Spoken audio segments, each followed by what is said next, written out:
Tara na at mag-camping at kumain dito sa Batangas. Alam niyo ba kung saan sa Lian, Batangas ito? I-comment mo na yan. Kung matatandaan nyo, sa nakaraan kong video ay nagluto tayo ng masarap na almusal na sinamahan ng mainit na kape. Sa video na to, ipapakita ko kung ano naging setup namin habang nag-aalmusal.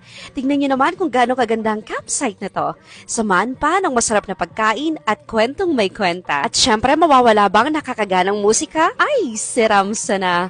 Puwerte baga. At yan na nga at kami napadoble na ng kanin. Sino naman kasi ang hindi gaganahan? Mapaparami ng kain sa napakagandang lugar na ito.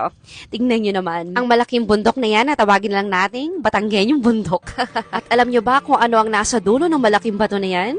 Dagat lang naman. At yan na nga natapos ng kumain ng aking kambalat si Kuya Jerwel at kaming dalawa na lamang natira. Kinilig naman ako ng very light. Kaya lang lumayas na din at ako na lang natira. Kaya naman ako yung napag-isa at nagmuni-muni na lamang. Wow, yan tayo eh. Ako na nagluto. Ako na nagligpit. Ako pa na iwan mag-isa.